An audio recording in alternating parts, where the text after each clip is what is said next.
Yes. तो of course तुम लोगों का टेस्ट सीरीज है, तो टेस्ट सीरीज में चैप्टर नंबर 1, 6 और 10 आ रहा है, राइट? मतलब लाइट आ रहा है, और लाइट लाइट। प्रोसेसेस आ रहा है, और केमिकल रिएक्शन आ रहा है। केमिकल रिएक्शन में इतना कुछ खास है नहीं, बट मुझे लगता है कि अच्छा, वैसे हर्षिता, डिकम्पोजिशन के 3 टाइप होते हैं, क्या बता सकते हो वो 3 टाइप क्या है? सर एक इलेक्ट्रोलाइटिक। हाइड्रोक्स होता है, एक थर्मल डिकम्पोजिशन होता है, हम्म। और ऐसे ही कुछ होता है ना, डिकम्पोजिशन के भी 3 टाइप आ जाते हैं एग्जाम्पल के साथ। Yes sir. सही बताया है। अच्छा, सुहानी लास्ट कंप्लीट करना स्लाइड में चाहोगी? सर फोटोकेमिकल, थर्मल और इलेक्ट्रोलाइटिक। हाँ, इलेक्ट्रोलाइटिक में क्या होता है यूजुअली, क्या लेते हैं हम? सर इलेक्ट्रिसिटी के थ्रू डिकम्पोज करते हैं। अच्छा, सर थर्मल में हम क्या लेते हैं? हीट। ठीक है, हीट। ठीक है, गुड। अच्छा, तो अब यहाँ पे कुछ बच्चों ने क्वेश्चन, सडान आ गया है क्लास में? Yes sir. ठीक है।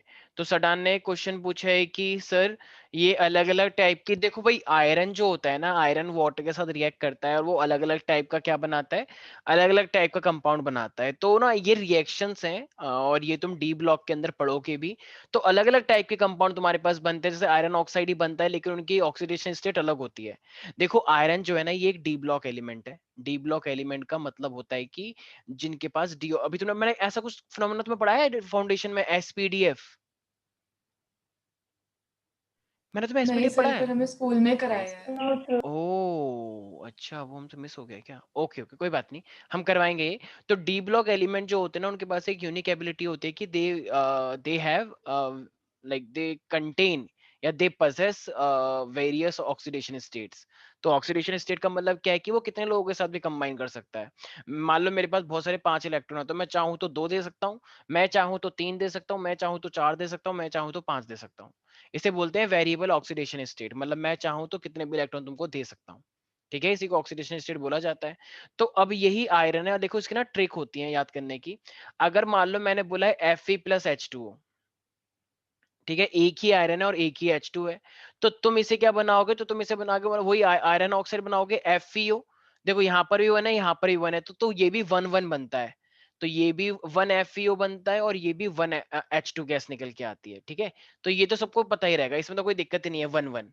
लेकिन अगर मैं तुमसे बोलता हूँ कि मेरे पास आयरन है और ये मेरे पास H2O है, तो अगर मैंने यहाँ पे 2 लगाया है और मैंने यहाँ पे 3 लगाया है, तो जरा बताना, सामने ही दिख रहा है कि Fe के आगे क्या है, 2, और इस ऑक्सीजन के आगे क्या है, 3।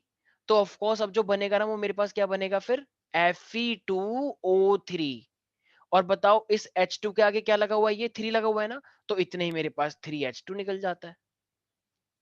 तो अब यहाँ पे ऑक्सीडेशन स्टेट इसकी 2 है, 2, यहाँ पे इसकी ऑक्सीडेशन स्टेट 3 है, इसने 3 इलेक्ट्रॉन लूज कर रखे हैं। अब ऐसी मान लो अगर एक और हो जाए, अब पहले 1 था, अब 2 अब 3 है, 3Fe+4H2O। तो भाई तुम्हें एक सामने दिख रहा होगा कि देखो, Fe, ये भी तो नाम सुना होगा, Fe3O4, 4 है ना यहाँ पे।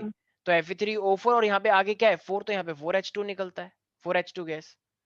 तो यहाँ पे जो इसकी ऑक्सीडेशन स्टेट है, वो यहाँ पे 2 भी होती है, 3 भी होती है। मतलब मैंने बोला ना, क्योंकि ये डी ब्लॉक आयरन जो होता है, वो डी ब्लॉक का है, scandium, titanium, vanadium, chromium, manganese, iron, iron, cobalt, निकल, कॉपर, जिंक, तो ये सब डी ब्लॉक है 21 से 30 तक। तो ये जो मेरे पास आयरन है, ये मेरे पास डी ब्लॉक है, और उनकी वेरियस ऑक्सीडेशन स्टेट है, और बना ये आयरन ऑक्साइड ही रहा है। ठीक है, आई नो फॉर्म्स अलग अलग हैं, तो सबको याद रखना है। अगर आगे 3 है तो Fe3O4 बनता है, 2 है तो Fe2O3 बनता है, क्योंकि यहाँ पे 3 होता है, और यहाँ पे 1 1 है, तो यहाँ पे 1 1 है। देखो, जितना यहाँ पे 3 है उतना H2 गैस निकली, जितना यहाँ पे 4 है उतनी H2 गैस निकली। तो ये रिएक्शंस है जो तुम्हें रिएक्शंस याद करनी होती हैं, ये इनऑर्गेनिक वाला पार्ट होता है। और इनऑर्गेनिक का मतलब ही होता है कि केमिकल रिएक्शन, केमिकल स्ट्रक्चर्स, इन सब से। ठीक है, तो ये कुछ सर केमिकल अगर रिएक्शन है। हाँ हाँ हाँ। सर अगर टेस्ट में कहते हैं कि आयरन और वाटर के बीच में रिएक्शन हुआ है तो क्या निकलेगा? हाँ, तो अब वाटर और आयरन के बीच में तुम ऐसा बोल सकते हो कि अगर मेरे पास आयरन है, अगर वाटर एकदम नॉर्मल सप्लाई में है, तो तुम ये वाली करवा सकते हो, कोई गलत नहीं कर सकता। लेकिन अगर वाटर भी, अगर वाटर सफिशिएंट अमाउंट में है, तो तुम 3 और 4 के नाम से कर, तो तुम तीनों ही करवा सकते हो। एक है लिमिटेड सप्लाई, मतलब पानी कम है, और एक है तुम्हारे पास सफिशिएंट वाटर। देख रहे हो ना, पानी के मोल ज्यादा है और वाटर का मोल भी ज्यादा है। सर हाँ हाँ हाँ, बोलो बोलो, आस्था। सर हमारा प्री बोर्ड हो गया तो उसमें ना एक क्वेश्चन था जिसमें वो बोला रहे थे कि कौन सा मेटल सबसे जल्दी रिएक्ट करता है, कौन सा करता है सर? सीजियम है, लेकिन सर आपसे उसमें मतलब फरार ऑप्शन में मैग्नीशियम। फ्रांसियम भी था क्या? सर नहीं, ये सब नहीं था सर, मतलब ऐसे अलग ही अच्छा, पेपर बनाया था मैं स्कूल वालों ने। फ्रांसियम तो सर मोस्ट इलेक्ट्रोपॉजिटिव एलिमेंट है। तो मोस्ट इलेक्ट्रोपॉजिटिव हो गया तो मोस्ट रिएक्टिव भी तो फिर वही होगा ना। जो लूज कर रहा है इसका मतलब वो कंबाइन कर गया, जो लूज कर रहा है तो इसका मतलब लूज कोई और ये और सर गया। फ्रांसियम हो जाएगा। तो इसलिए हेलिना की रफ से फरार, फरार का मतलब फ्रेंसियम फर्स्ट ग्रुप Yes, में sir. होते हैं ना। तो सोचा था हाँ, ऑप्शन दे रही थी तुम कुछ तो मतलब वैसे ऑप्शन थे, मैग्नीशियम एल्यूमिनियम वगैरह थे, तो मैंने मैग्नीशियम कर दिया। अच्छा, मैग्नीशियम का साइज थोड़ा छोटा होता है तो इसलिए मैंने बताया ना। ये देखो क्वेश्चन शायद केस स्टडी में आया होगा। केस स्टडी में था क्या? केस स्टडी में था, हमारे में केस स्टडी में यही क्वेश्चन। नहीं केस स्टडी में नहीं था। ओके ठीक है, कोई बात नहीं। प्री बोर्ड जो तुम्हें गलतियां हो रही हैं वो मुझे भेज दिया करो, और फिर उस गलतियों को हम यहाँ पे क्लास में सुधारेंगे, ठीक है? सर एक्चुअली ना हमारे सारे प्री बोर्ड्स के कंपैरिजन में साइंस का सबसे ज्यादा हार्ड था। हाँ ऐसा ही होता है, हर बार साइंस का ही टफ आता है। नहीं तुम मतलब ऐसा इतना बड़ा पेपर बनाया था, टाइम मैनेजमेंट की एकदम ऐसी तैसी हो गई। ओके ठीक है। तो सब बच्चे ध्यान रखेंगे साइंस के पेपर के लिए। तुम्हें देखो प्रिकॉशंस तुम्हें अलग से लेने पड़ेंगे, एक्स्ट्रा स्ट्रेटजी बनानी पड़ेगी साइंस के लिए, वरना नंबर नहीं आते हैं साइंस में। साइंस का पेपर चाहे तुम जितने भी पेपर देख लोगे ना, तो हमेशा सबसे ज्यादा टफ जो आता है। इवन इन्होंने मैथ्स के एग्जाम को दो हिस्सों में बांट रखा है। एक को बोल रखा है क्या कि एक है तुम्हारे पास ये बेसिक और एक है एडवांस, और दोनों में ही कोई इतना डिफरेंस नहीं है। लेकिन साइंस का टफ ही है बस। साइंस का ही बना दो ना, बेसिक और एडवांस। नहीं नहीं नहीं नहीं, साइंस का एक ही रहेगा जिसका नाम है सुपर एडवांस। तो तुम भूल जाओ बेसिक आएगा या एडवांस आएगा, साइंस का एक ही चीज है सुपर एडवांस। चाहे वो आर्ट्स ले चाहे बच्चा, चाहे वो ह्यूमैनिटीज ले, पेपर टफ ही बनाएंगे। तो ऐसे क्वेश्चन नहीं आएंगे, कई कुछ बच्चों को वो सर वाला क्वेश्चन आएगा ना कि write some properties of metals and non metals and write any three. वाह वेरी गुड, कितना अच्छा पेपर है। ऐसे क्वेश्चन नहीं आते हैं, एक एक क्वेश्चन हिल जाता है यहाँ पे साइंस स्ट्रीम के अंदर, ध्यान रखना, ठीक है? तो मजाक नहीं है, चाहे चाहे आगे जाके तुम इंजीनियर्स का डॉक्टर्स का कितना ही मजाक उड़ाओ, लेकिन साइंस साइंस के एग्जाम में अच्छे नंबर से स्कोर करना, 95 प्लस लेकर आना, अपने आप में बहुत बड़ी चुनौती होती है, बहुत बड़ी, ठीक है? तो इसलिए अगर प्रैक्टिस अच्छे से कर रखी है, एक एक चीज ढंग से पढ़ रखी है, तभी कर पाते हैं बच्चे। और ऊपर से वो दो क्वेश्चन अलग आने, मैथ में तो अलग भी नहीं आते। मैथ में तो पता नहीं कैसे विद्रोह हो जाता है कि अलग अलग क्वेश्चन दे दिया, अलग क्वेश्चन दे दिया, पता नहीं क्या कर दिया। लेकिन लेकिन साइंस में पता नहीं इनको, साइंस में कोई विद्रोह नहीं करता। साइंस में अलग ही टाइप का कॉन्सेप्ट चलता है इनका, सीबीएसई वालों का, कि नहीं नहीं हमने टॉपिक दिया है, और उस टॉपिक में से दिया, लेकिन क्वेश्चन तो ऐसा कभी था ही नहीं, लेकिन हमने दे दिया। तो भाई वो तो टॉपिक में कवर हो गया, अब आप ऐसे सवाल नहीं उठा सकते। एक टॉपिक का नाम देखो, उसमें से कोई सा भी क्वेश्चन पूछ लो रैंडम, जो आज तक कभी किसी ने करा ही ना हो, और बोल दे तो सिलेबस का है। तो साइंस वाले ऐसे बहुत आते हैं, तो इसे सब लोगों को थोड़ा ध्यान रखना पड़ेगा, और टाइम का भी ध्यान रखना पड़ता है। ऊपर से ये डायग्राम्स, डायग्राम्स में आधा नंबर तो वैसे ही काट लेते हैं कि नहीं नहीं ये डायग्राम तो अच्छा हो ही नहीं सकता किसी का, तो डायग्राम में आधा नंबर तो वैसे ही काट ही लो, चाहे गंदा हो चाहे अच्छा हो। गंदा हो तो फिर तो 3 नंबर ही काट लो पूरे, और अगर अच्छा बनाओ तो आधा नंबर ऐसे ही काट लो। तो ऐसी चीजें बहुत करते हैं टीचर साइंस के एग्जाम में, और दो डायग्राम आ गए तो फिर तो 100 आ ही नहीं सकते, कोई ताकत नहीं रोक सकते 100। तो भाई अलग अलग टाइप का है, तो इसलिए तुम्हें थोड़ा सा ध्यान रखना पड़ेगा, ठीक है भाई? अच्छा एक क्वेश्चन इसने ही पूछा है, प्यारे प्यारे बच्चे ने, इसका नाम है, यस ऋषभ ने पूछा है, suppose the ammeter voltmeter are using verifying the Ohm's law experiment does not have the positive and the negative terminal markings, how will you use ammeter in the circuit? अरे ये तो बहुत सिंपल है, कुछ नहीं करना है। देखो देखो देखो, तुम्हें पता है एमीटर को हम किस में लगाते हैं, सीरीज में लगाते हैं। अब तुम्हें पता नहीं है पॉजिटिव का है नेगेटिव का है, तो जोड़ दो। अगर एमीटर पॉजिटिव साइन को, अगर मान लो सुई ऐसे करके जा रही है पॉजिटिव की तरफ, तो इसका मतलब तुमने सही लगाया होगा, ठीक है? और अगर मान लो एमीटर की सुई नेगेटिव में तरफ जा रही है, जीरो में होता है ना, जीरो बीच में होता है एक्चुअली, यहाँ पे अगर नेगेटिव की तरफ जा रही है तो इसका मतलब तुमने एमीटर को उल्टा लगाया। तो कुछ नहीं करना होता, ये बच्चों वाली बातें हैं। तुम एमीटर और ये वोल्ट मीटर जो भी है तुम लगाओ, अगर वैल्यू तुम्हारी पॉजिटिव जा रही है इसका मतलब तुमने बिल्कुल सही लगाया है कनेक्शन, और मतलब पॉजिटिव का नेगेटिव से कनेक्ट किया है तुमने अच्छा खासा। लेकिन अगर ये वैल्यू नेगेटिव जाएंगी तो फिर इसका मतलब तुमने उल्टा लगाया है, ठीक है? तो ऐसे क्वेश्चन वैसे ठीक है आ जाते होंगे, लेकिन बहुत ही अजीब सी क्वेश्चन होते हैं ये एक्चुअली। तुम्हारे प्रैक्टिकल्स में पहले ना एक वो होता था एग्जाम, एमसीक्यू अलग से प्रैक्टिकल वाला। मतलब मैं अपने टाइम की बात बताऊं तो मेरे टाइम पे क्या होता था, 60 मार्क्स का होता था ये थ्योरी, 20 मार्क्स का होता था एमसीक्यू, जो कि प्रैक्टिकल की जैसे अलग क्वेश्चन है, ये प्रैक्टिकल का क्वेश्चन है, ठीक है, 20 मार्क्स का, और 20 मार्क्स का होता था इंटरनल वाइवा और प्रैक्टिकल। तो ठीक है, इस बार अब वो हटा दिया क्योंकि दो एग्जाम होते थे हमारे साइंस के, एमसीक्यू अलग और ये वाला अलग, तो अब कंबाइन कर दिया ऑलमोस्ट। ठीक है, ठीक है भाई, ये सब छोड़ो। अब आते हैं, क्या कह रहे थे हम, हाँ एक क्वेश्चन और पूछा था किसी ने, श्रेष्ठा ने पूछा था। हाँ, श्रेष्ठा कह रही है प्यारी प्यारी बच्ची कि 1/2 of the convex lens is converted with a black paper, will the lens produce the complete image? देखो, हाँ तुम्हें पता है कि इमेज जो बनती है, इमेज बनाने के लिए हमें मिनिमम कितनी लाइट रेज चाहिए होती है? मिनिमम सर 2 सर दो चाहिए होती हैं, लेकिन लेकिन रियलिटी में क्या सिर्फ दो होती हैं लाइट रेज? नो रियलिटी में सर। तो बहुत सारी होती हैं। तो जितनी ज्यादा लाइट होंगी उतनी ज्यादा जो इमेज बनेगी उसकी तुम्हें ब्राइटनेस दिखेगी। लेकिन अब भाई देखो, तुमने आधा अगर कवर कर दिया है तो एटलीस्ट 2 लाइट तो मिल ही जाएंगे ना यार, दो से ज्यादा मिल जाएंगी बल्कि। तो इसका मतलब इमेज तो बनेगी, इमेज पे कोई दिक्कत नहीं आएगी, लेकिन उसकी इंटेंसिटी कम होगी। ठीक है, तो इसका sir. मतलब जैसे सिंपल सी बात है, एक्चुअली बहुत सारी लाइट रेज होती हैं तो उससे एकदम शार्प इमेज बन के आती है। लेकिन अगर तुमने कवर कर दिया तो आधा रह गया, तो इसका मतलब आधी ब्राइटनेस वाली बन जाएगी। ठीक है, तो 2 लाइट सफिशिएंट है, और 2 लाइट तो कहीं से भी आ जाएंगी। किसी को भी कोई डाउट है इसके अंदर प्यारे प्यारे बच्चों? No sir. सुहानी, मैथ्स में क्या कमी रह गई? थोड़ा सा पीछे हो गई तुम। आई मीन पीछे नहीं, लेकिन थोड़ा सा इतना उभर के नहीं आ पाई जैसे हमेशा आती हो। सर सिली मिस्टेक्स हो गई। ओके, ठीक है भाई, कोई बात नहीं, ऐसी मिस्टेक्स चलती रहती हैं। सर आई मुझे गेस, एक डाउट था। हाँ हाँ पूछो रिया। सर हमारे स्कूल में क्वेश्चन आया था कि types of double displacement reaction example के साथ, तो उसका क्या आंसर लिखेंगे? What types of double displacement? हाँ सर, मेरे को भी नहीं समझ में आया था कि डबल डिस्प्लेसमेंट के टाइप्स। वहां पे लिख देते हैं कि it is out of syllabus. जितना मेरे तब को प्रेसिपिटेशन रिएक्शन और ये सब आ जाएगा ना। क्या उसी के अंदर डबल डिस्प्लेसमेंट कर दिया है?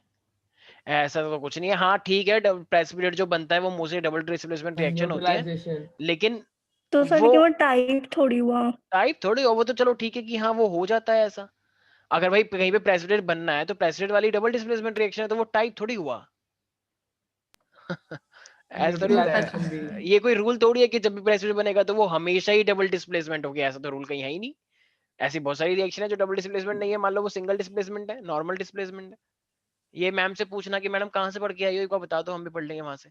ठीक है, मैम से पूछ लेना एक बार कि मैम प्लीज बता दो, नहीं तो आप ही बता दो, क्योंकि हमने तो पढ़ा नहीं है एनसीईआरटी में, हम तो एनसीईआरटी पढ़ते हैं सीबीएसई के अकॉर्डिंग। बाकी आपने पढ़ा हो तो मैं बता देना। ठीक है, ऐसा हाँ कुछ मैंने ठीक है डबल सर। डबल डिस्प्लेसमेंट तो खुद एक टाइप है। हाँ सर टाइप के वही अंदर बट क्या टाइप, ठीक है डिकम्पोजिशन के टाइप होते हैं, आई नो दैट। शायद वो मैम तुम्हारी डिकम्पोजिशन पूछना चाह रही होंगी, उनके मुंह से नहीं गलती सर, से मैंने निकल। उनसे दोबारा पूछा था ये कि डिकम्पोज मतलब गलत तो नहीं लिखा हुआ, तो उन्होंने कहा नहीं सही लिखा हुआ है जो लिखा हुआ है। तो तुम ये भी तो पूछते ही, फिर तो आप बताओ भी राइट नाउ, अभी बताओ।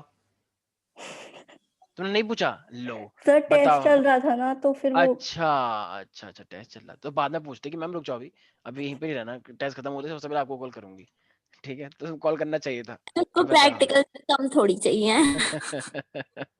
चलो ठीक है, एक बार पूछ लेना। वैसे मुझे भी मतलब डबल डिस्प्लेसमेंट का तो ठीक है, यही सब होगा फिर तो यार, एक्सो एंडो प्रेसिपिटेशन, लेकिन ये टाइप में नहीं आता, न्यूट्रलाइजेशन, लेकिन ये सब मुझे लगता नहीं कि सब टाइप में आएगा। और एनसीईआरटी में भी कहीं नहीं लिखा, लिखा है क्या?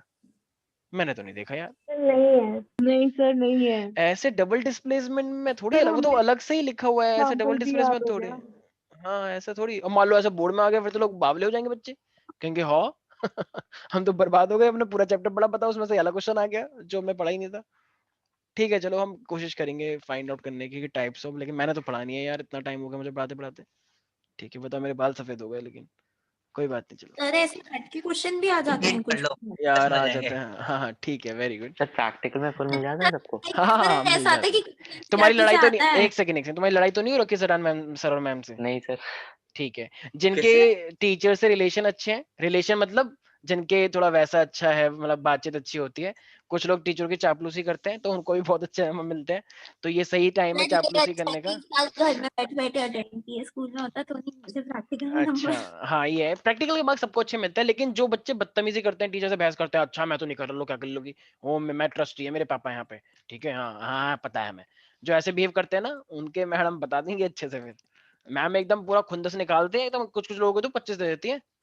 कुछ स्कूलों में तो रिवाज ही ऐसा है कि 28 ज्यादा किसी को नहीं देने। मैं तो शॉक्ड हो गया, क्या है ये, राजस्थान के कुछ स्कूलों में पता है क्या रिवाज है, सागर स्कूल सुना होगा तुम लोगों ने, वहां पता है क्या रिवाज था कि 29 से ज्यादा देने ही नहीं है, 29 तो 2-3 बच्चों को देने हैं। मैंने कहा ये क्या कर रहे हैं, ये कौन सा रूल है। दिल्ली में तो ऐसा है कि अगर 35 बच्चे होते हैं, 35 में से 34 बच्चों को मिलते हैं पूरे 30 में से 30, और एक बच्चे को मिलता है 29, मतलब 12th की बात कर रहा हूँ मैं। और ऐसी 10th में सिर्फ 1-2 बच्चों को मिलते हैं 19 और 18, अगर 20 का है तो। पता नहीं कुछ स्कूलों का अलग ही रिवाज है कि नहीं नंबर काटो, सीबीएसई में पकड़ लेगा। पता नहीं उनको सीबीएसई से अलग क्या डर लगता है कि सीबीएसई हमारे यहाँ पे छापा मार देगा कि हम गवार बच्चों को कैसे फुल दे सकते हैं। और ये तो तुम्हारे मतलब स्कूल का नुकसान बच्चों को मिल रहा है, बताओ, क्योंकि तुम्हारा स्कूल इतना गंदा है कि तुम्हारा कभी रिजल्ट नहीं आया, तो इसलिए तुम बच्चों को फुल नंबर नहीं दे रहे हो। क्यों? क्योंकि तुमको डर लग रहा है सीबीएसई छापा मार देगा। बताओ, हद हो गई। ये तो बहुत ही बुरी बात है। बच्चों के फ्यूचर के साथ स्कूल अपनी इज्जत बचाने के लिए वो कर रहा है। एक तो गंदा स्कूल, ऊपर से गंदे मार्क्स, मतलब बना लिया उन्होंने, गंदा स्कूल है तो गंदे मार्क्स देंगे हम, और अच्छा स्कूल है तो फिर हम सबको ही देंगे चाहे कितना भी गवार हो। ठीक है, हर किसी का अलग है। ठीक है भाई, ये सब छोड़ते हैं, हम आते सर हैं नेट टॉपिक पे पे। डबल डिस्प्लेसमेंट के 2 टाइप्स न्यूट्रलाइजेशन रिएक्शन और प्रेसिपिटेशन रिएक्शन ही दे रखा है। अच्छा ठीक है, चलो फिर यही मान लेंगे, लेकिन यार ऐसा क्वेश्चन आना नहीं चाहिए। ठीक है, ये सर कौन है मेरे भाई? को एक डाउट था क्वेश्चन हाँ पेपर हाँ से। हाँ, एक सेकंड, बस एक सेकंड। हाँ ठीक है, तो अभी सुहानी ने बोला है डबल डिस्प्लेसमेंट, क्या बोल रहा है वो? सर न्यूट्रलाइजेशन रिएक्शन और ठीक है, प्रेसिपिटेशन। ठीक है भाई, फिर यही कर लेना। वैसे आज तक कभी ऐसा मतलब क्वेश्चन मैंने देखा नहीं है, वो मतलब न्यूट्रलाइजेशन और प्रेसिपिटेशन डबल डिस्प्लेसमेंट होते हैं, लेकिन हमेशा, चलो न्यूट्रलाइजेशन तो चलो हमेशा रहेगा डबल डिस्प्लेसमेंट की वजह से, क्योंकि मिक्स होता है ना। लेकिन प्रेसिपिटेशन हमेशा, ये थोड़ा अलग है, पर ठीक है कोई बात नहीं, अगर बोल रहा है गूगल तो प्रेसिपिटेशन है ऐसा चाहिए, लेकिन एनसीईआरटी में है नहीं। नहीं, तो वो तो टाइप्स है ना, मतलब प्रेसिपिटेशन रिएक्शन भी मतलब डबल डिस्प्लेसमेंट होता है ऐसा। होती है, हाँ आई नो, तुम्हारी एनसीईआरटी में है भी, लेकिन सारी प्रेसिपिटेशन नहीं होती हैं एकदम। हाँ, तुम रूल बना दो कि जैसे जिसमें वो ठीक है, वाइट प्रेसिपिटेट जो बनता है जो दीवार पे करते हैं वो थोड़ी डबल डिस्प्लेसमेंट है। ठीक है चलो कोई बात नहीं। तो भाई लिख लेना भाई, अब जैसे अब ठीक है गूगल सर बता रहे हैं हमें, तो इसलिए डबल डिस्प्लेसमेंट जो है वो 2 टाइप का मान लेना, एक न्यूट्रलाइजेशन, एक प्रेसिपिटेशन। ठीक है, तो क्या कर सकते हैं, मतलब एक इस टाइप के क्वेश्चन जो होते हैं ना, जो तुम्हें पता तो होते हैं, मतलब तुम्हें पता है कि इसका ये सब होता है न्यूट्रलाइजेशन प्रेसिपिटेशन, लेकिन ये इसका पार्ट है ये नहीं पता होता। मतलब ऐसे क्वेश्चन तो और भी खतरनाक होते हैं भाई, तुम्हें सब कुछ पता है, लेकिन पता होते हुए भी तुम नहीं नहीं पता है। यही तो है कवि का आशय। भाई तुमको न्यूट्रलाइजेशन प्रेसिपिटेशन पता है, लेकिन तुम्हें ये नहीं पता कि वो डबल डिस्ट्रीब्यूशन का टाइप है। तो भाई वहां पे ऐसे, वैसे मैंने ऐसा क्वेश्चन देखा नहीं है, मैं तो आज सुना है मेरे पहली बार। मतलब ये पता है मुझे कि ये दोनों डबल डिस्प्लेसमेंट फॉलो करते हैं, लेकिन वो डबल डिस्प्लेसमेंट का ही टाइप बोल दोगे। ये हमने नहीं पढ़ा। ठीक है कोई बात नहीं, चलो ठीक है भाई, अब हमारे पास सर मेरे को डाउट, हाँ हाँ हाँ, बोलो बोलो हर्षिता। सर उसमें क्या था, जो एक डायग्राम दिया हुआ था क्वेश्चन पेपर में और एक्सक्रीटरी सिस्टम पूरा बना रखा था, किडनी और उसके पार्ट्स वगैरह। सर तो उसमें बोला था name the parts by name and partially. क्या क्या बोला तुमने? सर उसमें क्वेश्चन था कि name the parts bye their name and partially. Partially मतलब हमने जब टीचर से पूछा तो उन्होंने बोला कि इस डायग्राम में तुम्हें और क्या क्या सिस्टम दिख रहे हैं। हाँ सर, सर एक्सक्रीटरी अजीब सा सिस्टम ही का ना पेपर। पूरा डायग्राम दे रखा था और बोला था कि name label all the parts partially and कुछ ऐसा क्वेश्चन था। सर पार्शियली सर में क्या इसका आंसर करना मैम ने सर्कुलेटरी सिस्टम बताया। अच्छा जरा वो तुम लोग को डायग्राम में तो देखना पड़ेगा, वैसे तुमने डायग्राम मुझे दिखाया नहीं है, और तुम मुझसे सर बोलोगे किडनी का पार्शियल है। था? किडनी वगैरह एक्सक्रीटरी था। डायग्राम था। अच्छा, किडनी और एक्सक्रीटरी का डायग्राम था, और उसके अंदर ठीक है, फिर सर्कुलेटरी इसलिए कनेक्ट कर दिया क्योंकि वो हार्ट में जाता है, वो डीऑक्सीजनेटेड मतलब वो डर्टी ब्लड लेकर आता है और अच्छा वाला लेके चले जाता है। ठीक है, ये सर वाले मैंने सर्कुलेटरी एंडोक्राइन दोनों लिख एंडोक्राइन तो नहीं, एंडोक्राइन तो नहीं होगा। एंडोक्राइन में तो चलो ठीक है, वो तो वैसे भी कट भी चुका है, तो मैं वैसे नहीं लिखना चाहिए था। एंडोक्राइन तो कट गया ना, कंट्रोल ऑफ कोऑर्डिनेशन, तो वो तो वैसे भी नहीं होगा। ठीक है, ठीक है यार, अलग अलग टाइप के क्वेश्चन टीचर बना रहे हैं तो बनाने दो, लेकिन वो तो तुम्हें उससे ही पता लगेगा थोड़ा सा। सर अच्छा केस स्टडी बहुत गंदी थी, समझ में नहीं आ रहा था कि दे क्या रखा है। ये केस स्टडीज तो सर एक्चुअली बस हमारी भी स्टडी बहुत हार्ड बनाई थी, और सर मतलब हमारा ना ऐसा पेपर बनाया था कि 1 मार्क्स में भी हमें पूरा आधा आधा पेज लिखना पड़ रहा था। यस सर ऐसा ही था। ठीक है, तो मैं तो यही बोलूंगा, हार्ड वर्क करो और खूब कठिन परिश्रम में सफलता की कुंजी है, और मेरे पास ज्यादा कहने के लिए कुछ नहीं है। ठीक है, तो चलो अब आ जाओ, एक मेरे पास क्वेश्चन दे रखा है कि तुम्हारे पास सारे बच्चे जरा ध्यान से सुनना इस क्वेश्चन को। एक सेकंड, जस्ट जस्ट एक सेकंड। 20। हाँ, इस टाइप के क्वेश्चन में यूजुअली बच्चे कंफ्यूज जाते हैं। तो एक कह रहा है कि एक वाटर इनसॉल्युबल, सारे बच्चे ध्यान से सुनेंगे, कह रहे हैं एक वाटर इनसॉल्युबल सब्सटेंस है X and on reaction with the dilute H2SO4 it releases colorless and the odorless gas Y। ठीक है, सारे बच्चे ध्यान से सुने मैं क्या बोल रहा हूँ। कह रहा है कि एक वाटर इनसॉल्युबल सब्सटेंस है X on reaction with H2SO4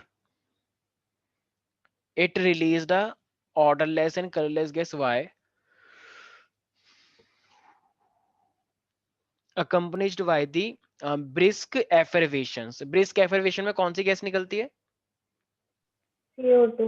CO2 और कुछ सर ये होगा H2O भी निकल कैल्शियम सकता है। कार्बोनेट। ठीक है, H2O भी निकल सकता है brisk effervescence में। कह रहे हैं now when the gas Y was passed through the water, अगर हम इसे वाटर के साथ पास करते हैं, the solution obtained turned blue litmus to red। तो उसने क्या कर दिया, इसका मतलब वो एसिडिक होगा, राइट?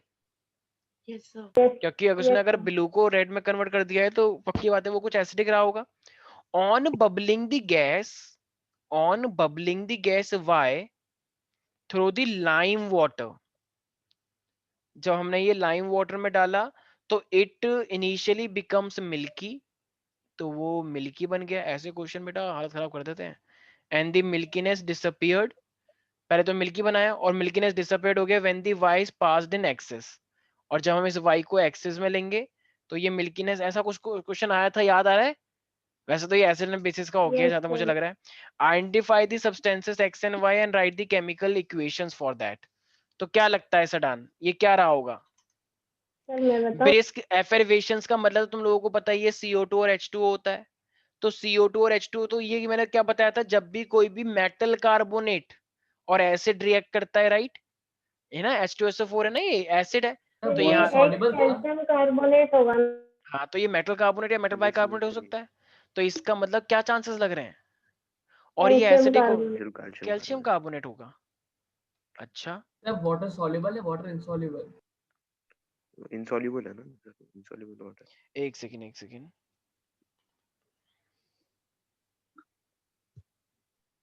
लास्ट पहले वाटर इनसॉल्युबल था, उसके बाद ये वाटर सॉल्युबल बना है। तो इसके अंदर मुझे ऐसा लग रहा है कि देखो तुम कैल्शियम कार्बोनेट, तो कैल्शियम हाइड्रोक्साइड होगा, लाइम वाटर। हाँ, जो तुम्हें पता है कि जो वाटर सॉल्युबल बनता है, लेकिन वो तो मतलब कैल्शियम बाइकार्बोनेट होता है ना, सॉल्युबल वाला, एक रिएक्शन थी उसकी। पहले वो कार्बोनेट होता है, लेकिन जो कि मतलब मिल्की मिल्की होता है, और फिर वो calcium water soluble. Hydrogen carbonate है ज्यादातर ठीक आखिर है, में जाके। हाँ, उसे बाइकार्बोनेट बोलते हैं। तो अब लेकिन ये एक्स भी कैल्शियम वाला होगा, इसकी गारंटी थोड़ी दे सकते हो। ठीक है, तो हाँ अब सर। जरा मुझे एक बात बताना, अगर ये मेरे पास एसिडिक बना रहा है, और एसिडिक अगर ये बना रहा है, तो फिर वो, अगर मैं इसके अंदर कैल्शियम लूंगा तो कैल्शियम से तो ऐसा कुछ एसिडिक बन नहीं सकता। अच्छा, एक काम करना जरा, अगर मैं मान लो, अगर मैं यहाँ पे सडन, तुम्हें क्या लग रहा है कि ये एक्स यहाँ पे क्या रहा होगा कि ये वाई बनाए, और फिर जब ये वाई यहाँ पे डाला तो वो एसिडिक हो गया, ऐसा क्या लग रहा है तुम्हें? सर कैल्शियम कार्बोनेट नहीं है। क्या कैल्शियम कार्बोनेट कह रहे हो? सर नहीं है, मैं ये हाँ, नहीं, कैल्शियम कार्बोनेट यहाँ पर तो पक्का होगा, लेकिन उससे पहले यहाँ पर कैल्शियम कार्बोनेट अच्छा देखो, जैसे सोडियम कार्बोनेट होता है, मान लो Na2CO3 है मेरे पास, तो Na2CO3 अगर तुम लेते हो और मेरे पास H2SO4 लोगे, तो Na2CO3 और H2SO4 क्या बनाता है, पता है? तो Na2SO4 बन जाएगा यहाँ पे, सोडियम सल्फेट, और प्लस का CO2 प्लस का H2O अलग निकल जाएगा। ठीक है, तो ये तो पहली रिएक्शन हो गई, तो इसका मतलब Y एक तरह से यहाँ पे क्या बन रहा है, सोडियम सल्फेट, और ये क्या था, सोडियम कार्बोनेट। तो X और Y हो गया। लेकिन कह रहा है अब जब ये सोडियम सल्फेट है मेरे पास, मतलब यही था ना कि Y के अंदर मैंने क्या डाला हुआ है ना, Y तो फिर Na2SO4 हो जाएगा ना। एक सेकंड, सोडियम सल्फेट कुछ है गड़बड़ ना। हो रही है क्या? एक सेकंड, Na2SO4 हो जाएगा भाई यहाँ पे। अब वाटर, एक सेकंड, अब water insoluble substances X on reaction with H2SO4 released a colorless odorless gas Y. O okay. अरे यार ये पता है क्या है, ये कह रहा है कि ये ही Y है, हाँ सर वही मैं कह रहा हूँ, ठीक कलरलेस है। ऑर्डरलेस तो released a carbon dioxide colourless होगी। And odourless gas Y accompanied by the brisk effervescence, मतलब वो उसी को कह रहा है कि brisk सर मतलब effervescence में। CO2 ही हाँ सर लाइम में CO2 ही डालेंगे तो तो वो है। मिल्की हो जाएगा। हाँ तो वो इसका मतलब CO2 ही क्या है मेरे पास, वो Y है। ये तो वाई चलो है, फिर यस साइड सर, प्रोडक्ट, इसका मतलब इसका सोडियम सल्फेट को एक तरह से बाई प्रोडक्ट ले रहा होगा, ठीक है। Yes sir. तो अब ये कह रहा है कि जब हम CO2 को किससे पास करेंगे, इस hydrogen. when Y is passed through the water lime when water तो मिल्की when हो the जाता है। Y is passed through the water, अच्छा मैंने H2 लिख दिया। when Yes, Y is sir. passed through the water then the solution obtained turns, तो ये क्या बनना चाहिए जरा बताना, CO2 और H2 जब जुड़ता है तो, जब CO2 और H2 जुड़ता है तो ये क्या बनता है, ये शायद मैंने रेस्पिरेशन में भी कुछ बताया होगा, याद आ रहा है किसी को? बाइकार्बोनेट। हाँ, सर अब लेकिन बाइकार्बोनेट, बाइकार्बोनेट से बनने से पहले वो क्या बनता है, carbonic acid. Carbonic carbonate acid. Acid, H plus निकाल के बनता है ना बाइकार्बोनेट, यस सर। तो ये मेरे पास क्या बन जाएगा, H2CO3। हाँ ये कार्बोनिक एसिड है, और जब तुम इसमें से H प्लस निकाल दोगे तभी तो बनेगा HCO3 माइनस, राइट, बाइकार्बोनेट, ठीक है। बाइकार्बोनेट, तो ये मेरे पास हो जाएगा H2CO3, this is called carbonic acid, ठीक है। तो ये मेरे पास कार्बोनिक एसिड आ गया, एसिडिक वाला। कार्बोनिक एसिड तो एसिडिक ही होगा ऑफ कोर्स। अब ये फिर से कह रहा है कि Y को तुमने क्या करा, लाइम वाटर में डाला। अब जरा बताना, लाइम वाटर में डाला, लाइम वाटर का मतलब क्या होता है, CaOH ट्वाइस होता है।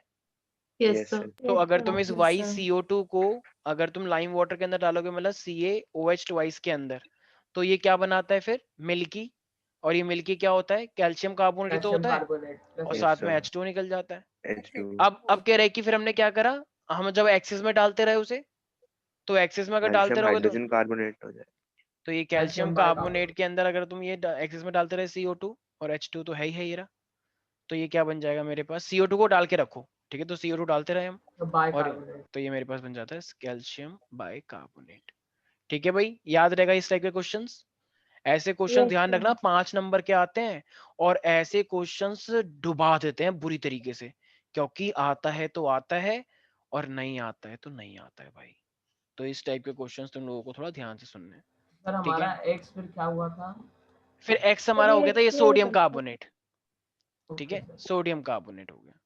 वैसे तो तुम कोई सा भी ले सकते हो ऐसे यहाँ पे देखा जाए तो, क्योंकि जरूरी है सोडियम, मान लो किसी ने पोटेशियम कार्बोनेट ले लिया, तो पोटेशियम कार्बोनेट लेगा कोई तो तब भी तो CO2 निकलेगा, नहीं आया समझ भाई। मेटल कार्बोनेट लेते हैं ना, तो जरूरी थोड़ी है कि सोडियम कार्बोनेट, एक बच्चे ने क्लेम कर दिया कि नहीं मैं तो पोटेशियम लूंगा, पोटेशियम मेरे को ज्यादा पसंद है, तो ठीक है भाई, तो पोटेशियम कार्बोनेट ले लो, क्योंकि पोटेशियम कार्बोनेट का नीचे तो कहीं पे यूज है नहीं, तो फिर उससे पोटेशियम सल्फर बन जाएगा। तो मेन तो हमें CO2 से मतलब रखना है ना आगे, तो यहाँ पे फिर जितने भी मेटल कार्बोनेट होंगे वो सब सही माने जाएंगे, ठीक है। नहीं Yes, आ रहा sir. समझ, Yes, sir. Yes, sir. ठीक है। नेक्स्ट क्वेश्चन कह रहे हैं कि पर सर, सोडियम कार्बोनेट तो वाटर सॉल्युबल होता है। तो मैंने अब water, are you sure sodium carbonate water soluble होता है? Yes, sir. अभी देखा मैंने। अच्छा, वाटर इनसॉल्युबल सब्सटेंस, तो फिर कौन सा वाला लोगे फिर, मेटल कार्बोनेट जो इनसॉल्युबल हो, कौन सा वाला इनसॉल्युबल लेना चाहिए? कुछ है ऐसा एनसीईआरटी के अंदर कोई भी सब्सटेंस जो इनसॉल्युबल दे रखा हो? Magnesium carbonate, are you sure, एक बार चेक करना मैग्नीशियम कार्बोनेट। यार कुछ ऐसे ही चेक हॉर्स करते हैं। क्वेश्चन है, हॉर्स क्वेश्चन में कुछ चीजें तुम्हें प्रैक्टिस करनी पड़ेंगी, कौन सा सॉल्युबल कौन सा इनसॉल्युबल। मेरे ख्याल से मैग्नीशियम कार्बोनेट होना चाहिए। क्या कैल्शियम कार्बोनेट कह रहे हो? मैग्नीशियम, अच्छा मैग्नीशियम, मैग्नीशियम कार्बोनेट। क्या वो इनसॉल्युबल दिखा रहा है? Sir, beryllium carbonate, magnesium carbonate. हाँ सर मैग्नीशियम है ठीक है, सर। फिर मैग्नीशियम कार्बोनेट ले लो, ठीक है। अगर इनसॉल्युबल वाटर इनसॉल्युबल सब्सटेंस, ठीक है, तो मैग्नीशियम कार्बोनेट भी ले सकते हो, ठीक है। लेकिन जहां तक मुझे याद आ रहा है यार, सोडियम कार्बोनेट भी इनसॉल्युबल होता है, तुमने चेक किया है क्या? सर नेट में दिखा रहा है सोडियम पोटेशियम मैग्नीशियम कार्बोनेट सारे सॉल्युबल होते हैं। पोटेशियम नहीं, मैग्नीशियम, तो उसमें sir 10 sodium carbonate potassium carbonate और मैग्नीशियम कार्बोनेट सर तीनों कैल्शियम सॉल्युबल होते कार्बोनेट ही हैं। होगा। क्या बोला स्वस्तिका, इनसॉल्युबल? सॉल्युबल अच्छा सॉल्युबल सॉल्युबल, सोडियम पोटेशियम और कैल्शियम मैग्नीशियम। कार्बोनेट ही है आंसर। ठीक है, क्या है? फिर कैल्शियम कार्बोनेट ही होगा क्योंकि वो ही इनसोल्यूबल। ठीक है फिर, ठीक ठीक है फिर सोडियम, पोटेशियम और मैग्नीशियम। NH2CO2 वो होगा ना, मतलब 10H2 उसमें ऑलरेडी होता ही है, वॉशिंग सोडा होता है ना वो तो। तो 10H2 वो तो अलग से हो गया ना। ठीक है चलो यार कोई बात नहीं, कैल्शियम कार्बोनेट ले लो फिर। हमें मेनली मेटल कार्बोनेट लेना था, तो मेटल कार्बोनेट हम कौन सा वाला ले रहे हैं क्योंकि उसने स्पेसिफाई कर दिया है। तो ये इससे सिर्फ और सिर्फ एक्स अफेक्ट होगा और बाकी तो सारी रिएक्शन सेम ही रहेंगी क्योंकि मेन तुम्हें CO2 से मतलब था। तो ठीक है, सॉल्युबल अगर बोल रहा है वो, तो सॉल्युबल के लिए तुम्हें क्या लेना पड़ेगा? सोडियम, पोटेशियम और मैग्नीशियम बोला ना तुमने स्वास्थ्य का भी। और ये यस वैसे सर। ठीक है, और जो इनसॉल्युबल है वो कैल्शियम कार्बोनेट है। ठीक है, नेक्स्ट क्वेश्चन हमको कह रहा है, सर ध्यान सुनना, एक एक चीज, ये थोड़े से हॉट क्वेश्चन है जो कि मतलब बच्चों को डिफिकल्टी लेवल पे डालते सॉरी मुझे भी डाल दिया God difficulty. Bless you sir. Thank you so much. हाँ तो ये हमारे पास है, सारे बच्चे देखो तो एक बार ध्यान मैंने से। आपको भेजा है, एक बार व्हाट्सएप चेक कर लो। अच्छा व्हाट्सएप पे भेजा है कुछ, एक second.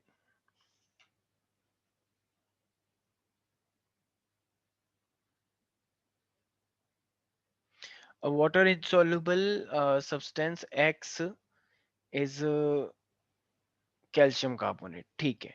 On reacting with H2SO4 it is colorless और like ठीक है, ठीक है भाई, तो कैल्शियम कार्बोनेट ही है इसका आंसर। ठीक है, सॉरी सर मैंने क्या, क्योंकि ये सेम क्वेश्चन हमारे प्री बोर्ड में था, फर्स्ट क्वेश्चन था। अच्छा अच्छा अच्छा ठीक है, फिर कैल्शियम कार्बोनेट होगा भाई। ठीक है, सॉरी मैंने गलत प्रिडिक्ट किया, पर अच्छी बात है ना, कभी टीचर को भी गलती करनी चाहिए ना, ताकि तुम ध्यान रखते हो कि टीचर ने कहाँ गलती करी थी, तो तुम बोर्ड का हम जानबूझ के ऐसी गलती करते हैं। ठीक है, तो हमने जानबूझ किया था ये।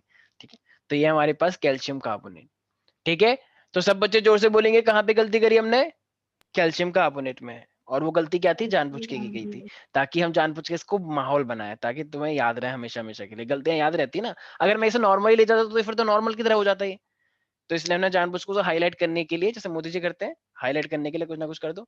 ठीक है, तो इसीलिए अब आते हैं नेक्स्ट क्वेश्चन पे। A metal nitrate A on heating it gives yellowish brown colored metal oxide। ठीक है, एक काम कर लो, जरा क्वेश्चन लिख लोगे तो यार बेटर रहेगा आई गेस। ठीक है, सारे बच्चे जरा लिखिए ना, क्योंकि देखो रिवीजन के लिए आई गेस सबने कॉपी बना रखी है नहीं। जब भी तुम्हें लगे कि कुछ भी हॉट क्वेश्चन आ रहा है उसे तुरंत तुरंत लिख लिया करो। ठीक है, क्योंकि सर। ऐसे क्वेश्चन तुम्हें दिक्कत कर देंगे आगे जाके। अब मेटल नाइट्रेट ए लिख लें सारे बच्चे। अब metal nitrate A on heating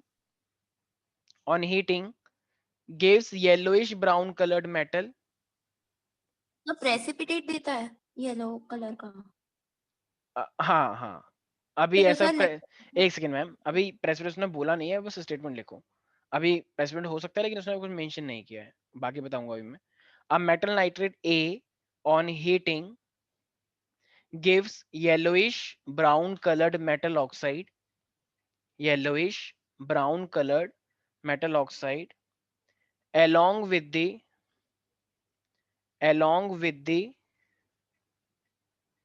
along with the brown gas B, along with the brown gas B sir and brown coloured metal oxide, क्या आगे क्या है? हाँ metal oxide along with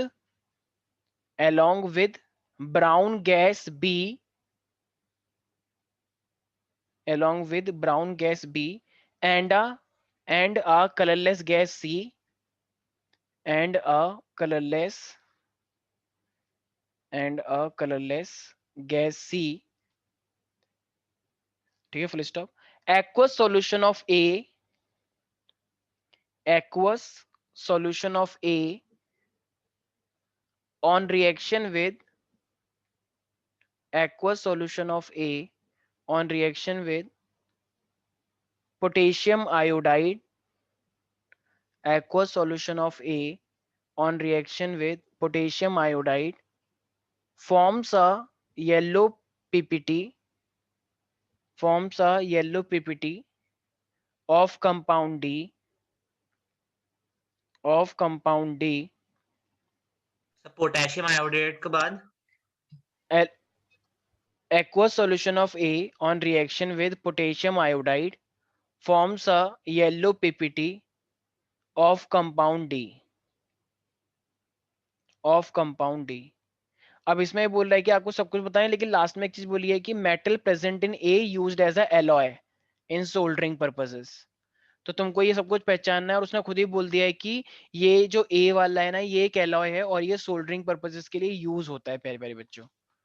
तो सर यार ए लेड नाइट्रेट होगा कैसे पता तुम्हें ये बात कि सोल्डरिंग में वो सर, यूज होता है? क्योंकि उसमें था कि सोल्डरिंग प्रोसेस पर्पस के लिए यूज होता है, हमारी बुक ठीक में है। भी। अब अगर उसने ए, देखो अगर जिसने ए पहचान लिया फिर तो वो सब कुछ कर लेगा। इसने ए को बोल दिया है कि ये सोल्डरिंग पर्पसेस के लिए यूज होता है, ठीक है, तारों को जोड़ने के लिए अलग अलग। तो ये सोल्डरिंग पर्पस के लिए तो ये मेरे पास कौन सा होता है, मेरे पास लेड नाइट्रेट होता है। यस सारे सर। बच्चे बोलेंगे मन के अंदर 5 बार lead nitrate used in soldering purposes. चिल्ला चिल्ला के बोलो एक बार, जो जो जैसे तुम पहाड़ पे खड़े हो एक माउंट आबू पे, माउंट आबू नहीं माउंट एवरेस्ट पे, और तुम खूब चिल्ला चिल्ला के बोल रहे हो lead nitrate used in soldering purposes, फिर इस डायरेक्शन में ईस्ट में lead nitrate used in soldering, ताकि जितने भी लोग हैं नीचे वो सब सुने और उनको पूरे ब्रह्मांड को ये चीज याद हो जाए। तो क्या बोलना है तुम्हें? Lead nitrate used in soldering purposes, ठीक है। तो मन के अंदर इमेजिन कर लिया, सच में इमेजिन करो बर्फ पड़ रही है, बहुत तेज आंधी आ रही है, लेकिन तुम ऊपर चढ़ गए हो और एकदम से तुमने इतनी तेज बोला है कि भगवान ने भी तुम्हें दर्शन दे दिए कि बेटा तथास्तु, ठीक है। तो इसलिए तो अगली बार तुम्हारा जन्म लेड नाइट्रेट के रूप में ही हुआ है, ठीक है। तो इसका मतलब ये हमारे पास क्या है, तो लेड नाइट्रेट तुम्हें याद रखना है। तो यहाँ पे क्वेश्चन क्या कह रहा था, PbNO3 ट्वाइस है तुम्हारे पास। तो इसके अंदर तुम्हें क्या करना पड़ेगा भाई, जब तुम हीट करोगे, क्वेश्चन यही था ना कि हीट कर दिया गया है, तो हीट करने पे क्या बोल रहा है उसने, सर लेड ऑक्साइड और लेड नाइट्रस ऑक्साइड डाइऑक्साइड बन जाएगा। ब्राउन और येलोइश एक गैस बनी है, ठीक है। सर, अरे ब्राउन वाला नाइट्रोजन वाला हो जाएगा, नाइट्रोजन हाँ ऑक्साइड। भाई, नाइट्रोजन इसकी ऑक्साइड। Reaction nitrogen dioxide. इसकी डाइऑक्साइड रिएक्शन सर। सब लोगों को याद रखनी है, PbO होती है, NO2 होता है, ये रिएक्शन बहुत बार आई है, ठीक है, और ये बच्चे भूल भी जाते हैं। तो PbNO3 ट्वाइस जो होता है वो क्या बनाता है, PbO प्लस का NO2 प्लस का O2, लेकिन ये बैलेंस नहीं है, तो बैलेंस करना पड़ेगा आई गेस। तो ये N के तो 2 है, 2PbNO3 एक ट्वाइस। सेकेंड,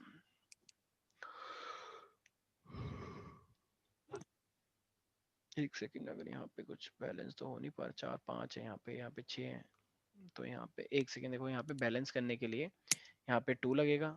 अब ये नाइट्रोजन हो गया 4, तो यहाँ पे 4 लगेगा, और ऑक्साइड आई गेस बैलेंस हो गया है 2 3 2 जा 6 6 2 जा 12, और ये 2 यहाँ पे ऑक्सीजन, ये 4 दूनी 8 8 और ये 10 12, ठीक है, पूरा बैलेंस है, राइट। तो ये जो रिएक्शन है ये अपने आप में एक बैलेंस रिएक्शन है, लेकिन तुम्हें पता है कि PbO जो लेड नाइट्रेट होता है वो कौन से कलर का होता है, येलोइश। और NO2 जो होता है वो अपने आप में कैसा होता है, ब्राउन। ब्राउन। और ये जो गैस निकल के आई ये क्या है मेरे पास, कलरलेस। कलरलेस ऑक्सीजन गैस है। तो इसका मतलब अगर ये ऑक्सीजन गैस तो दिखती भी नहीं है वैसे भी, तो जरा बताना येलो, तो ये यही तो बोला था कि येलोइश बना है, तो वो क्या हो जाएगा, ए सॉरी ए तो यही था ना, सर ए PbNO3 तो सर बी P, होगा। तो एक सेकंड, उसने ब्राउन की बात करी थी, येलो की तो बात ही नहीं करी थी, उसने करी थी लेकिन उसने उसको कोई नाम नहीं दिया। तो brown brown gas gas B. कौन सी, ब्राउन गैस बी निकली है, और मैं देख पा रहा हूँ कि इसने बोला है कलरलेस गैस कौन सी है, सी। सी तो ये हो गया। ऑक्सीजन। अब ये इसने क्या बोला कि ए किसके साथ कंबाइन कर रहा है,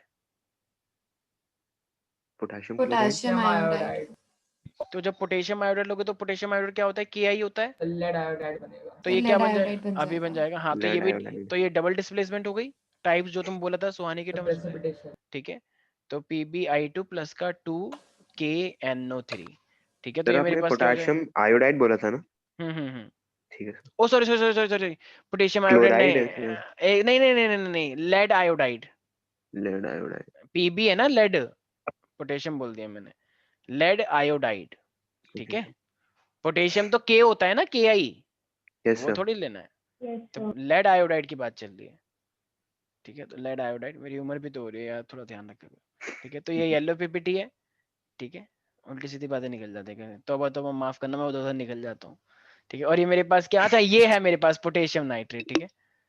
तो पोटेशियम, बहुत बुरे लग रहे हो, बहुत बुरे लग रहे हो, ठीक है। कुछ ऐसे बोलता है ना, पता नहीं क्या बोलता है वो, मत तौबा करो, रहने तौबा। ठीक है, अजीब है ना यार वो, वैसे आजकल वो चल रहा है ना कि तेन्नू मजाक तेन्नू और साडा मजाक, कुछ ऐसा चल रहा है ना, सर वो नहीं कि त्वाडा, सर twada कुत्ता कुत्ता, swada कुत्ता नहीं, twada कुत्ता टॉमी, swada कुत्ता कुत्ता। हाँ ऐसा चल रहा है, यशराज ठीक है। मुखाटे। एक वजह लगे त्वाडा मजाक मजाक और हमारा और साडा मजाक एक वर्ड होता है, मैं बोलूंगा नहीं, मतलब बकवास बोल लो, ठीक है। और हमारा मजाक बकवास, ठीक है, कोई बात नहीं, चलो पढ़ाई करो, ये सब बकवास मत करो, ये सब तो नहीं, ट्रेंड चलता रहता है, ये दुनिया का दस्तूर है, इस संसार का कोई ध्यान दस्तूर ही है। नहीं देता। हाँ, कुछ ना कुछ नया, अच्छा कभी चाय पी लो, आज होता है 2 बताओ। हफ्ते पे नया आता है। हाँ, कुछ सेंस है उस बात का। आने वाले टाइम में ऐसा भी आएगा, कुत्ते भौंक रहे हैं भौ भौ भौ, और सारे लोग कह रहे हैं भौ भौ भौ। आने टाइम में बिल्ली का भी ट्रेंड चलेगा, बिल्ली भी म्याऊं, तुम भी करोगे म्याऊं। तो ऐसे ऐसे ट्रेंड आएंगे आने वाले टाइम में, चिंता मत करो। वो कोई ऐसा पता नहीं, हर बात पे लोग लगे रहते। हाँ हाँ, बहुत कुछ आता है, जब ऐसे ऐसे ट्रेंड चल सकते हैं, आओ सर चाय पी लो। हाँ हाँ, बोलो आस्था।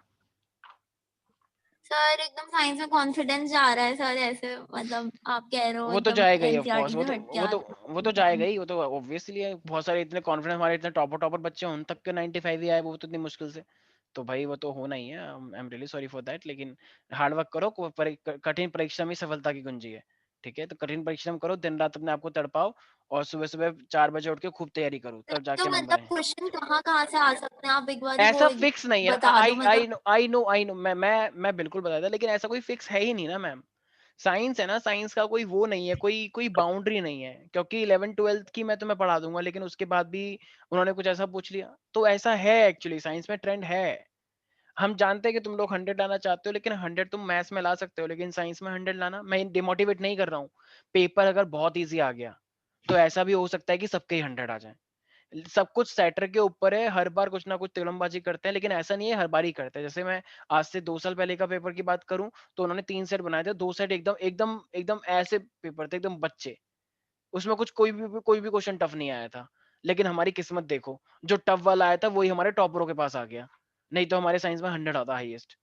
सृष्टि और रितेश थे, और उन्हीं को सी सेट मिल गया, और जो ए और बी सेट थे वो सब गधे बच्चों को मिल गया। तो वो तो चलो आएगा 95, वो तो लाएंगे ही लाएंगे, लेकिन जो सृष्टि और वो थे, उनके 97 रह गए। बताओ, जो 100 लाना चाहते थे, और उनके नंबर कहाँ पे कटे, उसी टफ क्वेश्चन में बस। बताओ, अगर उनको ए और बी मिल जाता तो 100 होता हाईएस्ट, और ये इतिहास में लिखा जाता। लेकिन इतिहास भी तो बड़ा चला के, इतिहास अपने आपको रिपीट ही नहीं करवाता, वो कहते हैं नहीं नहीं, ऐसा होने नहीं दूंगा मैं। कौन सा क्वेश्चन था? अरे वही इंफ्रारेड वाला, और एक वो वाला कि मैंने बताया था ना, मैग्नेटिक फील्ड लाइंस ऐसे करके जा रही हैं, तो वो वहां पे आके डबल हो जाता है और कैंसिल हो जाता है। कोई बात नहीं, चलो सब ठीक होगा, चिंता मत करो, तुम सर बस अपनी मुझे तैयारी रखो। सर हाँ क्या डाउट हाँ, था, पता मैंने इस आपको साल क्वेश्चन कोरोना की भेजा है, वजह एक बार बता दो। अभी भी भेजा है क्या? हाँ आया तो नहीं है कुछ, सर मुझे भेजा है किसी, 3-4 अच्छा अच्छा, सर, अब आया है, अब आया है। ग्रुप पे सर भेज इसका दूं क्या? फर्स्ट पार्ट बता देना। अच्छा, अरे हाय बड़ा, तौबा तौबा, सारा मूड खराब कर दी। फर्स्ट पार्ट कह रहा है कि the correct order of the size of this. देखो देखो, हाँ मैं बता देता हूँ।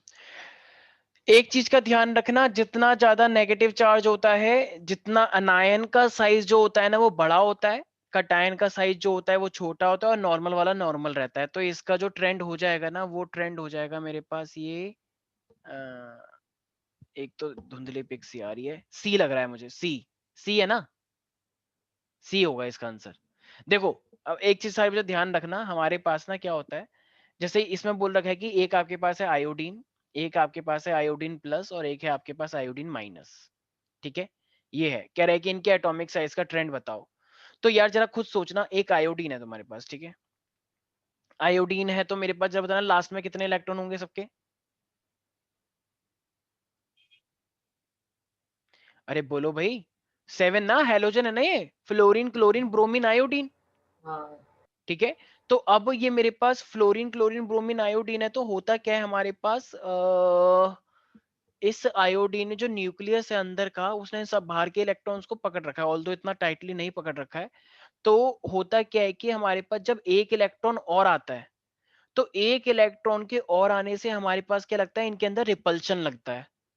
जैसे 7 ऑलरेडी है, अगर एक इलेक्ट्रॉन और अगर वो गेन कर ले, तो रिपल्शन की वजह से क्या होता है, उनका साइज क्या हो जाता है, थोड़ा सा इंक्रीज हो जाता है। इंक्रीज हो जाता है। रिपल्शन की वजह से अगर एक इलेक्ट्रॉन और एडजस्ट हो गया, जैसे मान लो तुम सारे के सारे 7 लोग हो, और तुम लोग दूर दूर रहना चाहते हो, लेकिन अगर एक और आएगा, तो एक और के आने से थोड़ा सा सर्कल और बड़ा हो जाता है या छोटा हो जाता है, फिर बड़ा हो बड़ा जाता हो है। जाता है। जो बड़ा हो जाता है ना, इसका मतलब वही रिपल्शन, क्योंकि तुम लोगों को वैसे ही रहना है।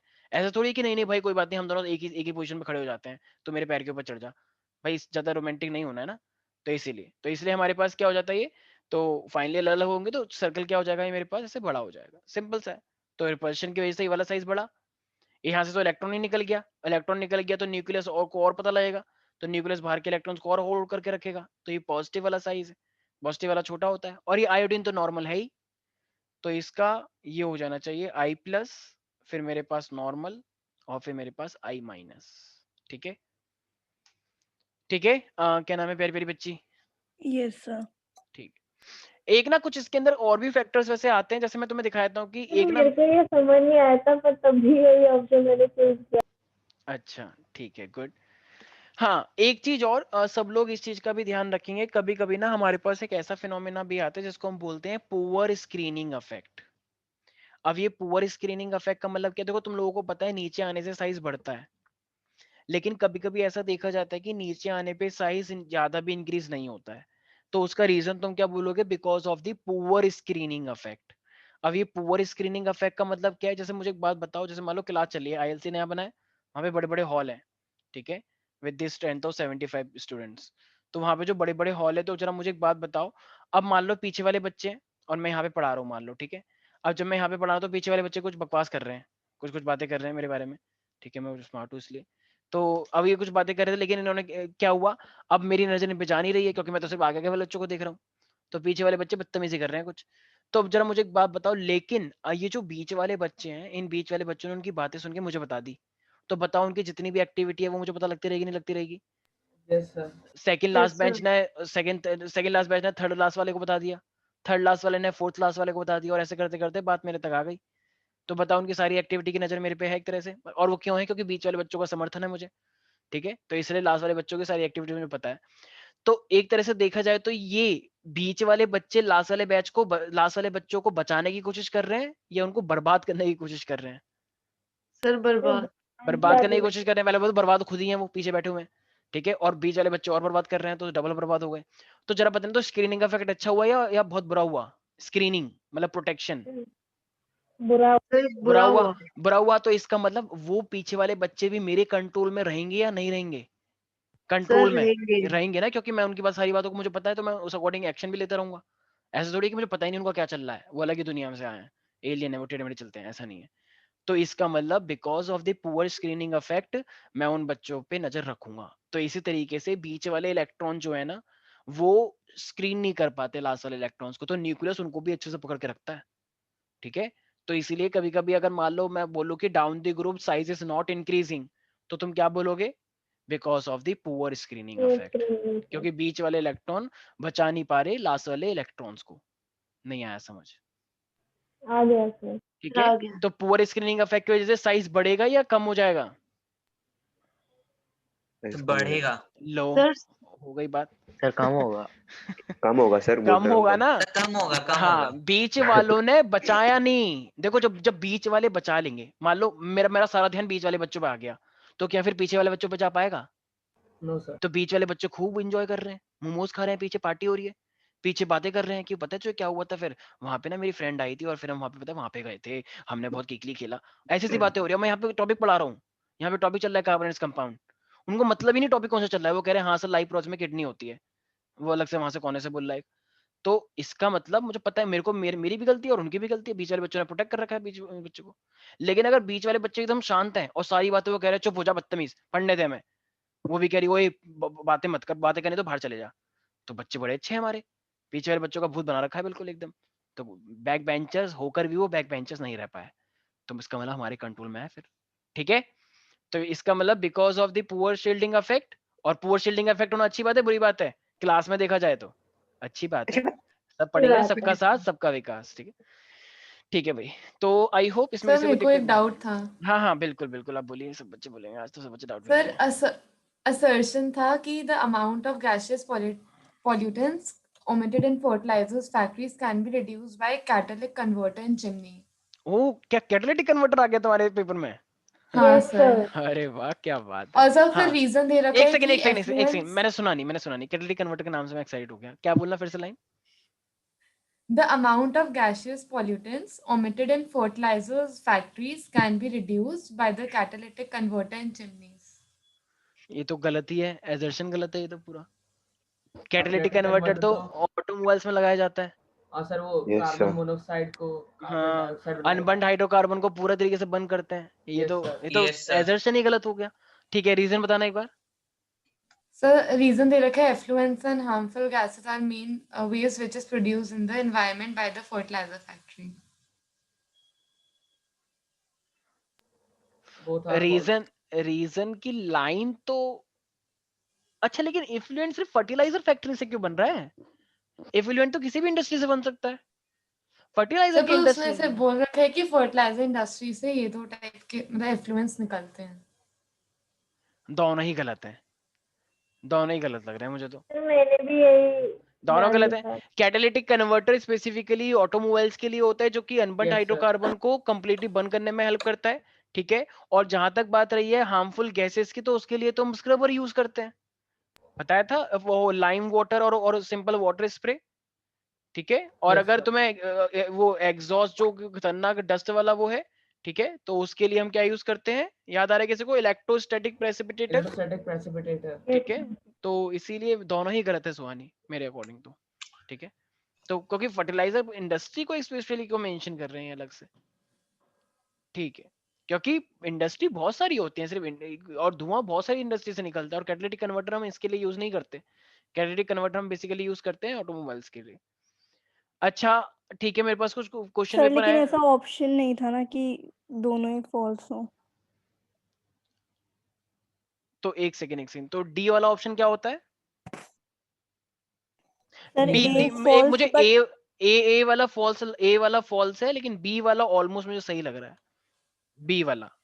तो ये वाला जो ऑप्शन है उसमें हाँ अकॉर्डिंग सर ये वाला ऑप्शन होता है। हाँ, तो ए मेरे ख्याल से ये सी है ना शायद, या डी है? सर D होगा। डी है, ठीक, सर सी है, ए इज ट्रू। अच्छा नहीं डी है, डी है, ठीक A is false and R is true. ठीक है, ठीक। अच्छा भाई, ठीक है हर्षिता, मैं देख लूंगा। अब भाई एक जरा एक काम करना, जो भी तुम्हारे एग्जाम्स हो रहे हैं ना, एक जो तुम्हारा वाला ग्रुप बना हुआ है ना फाउंडेशन वाला, तो उस ग्रुप में अपने जितने भी पेपर होते हैं तुम्हारे प्लीज डाल दिया करो, एक्चुअली कुछ बच्चों की हेल्प हो जाएगी।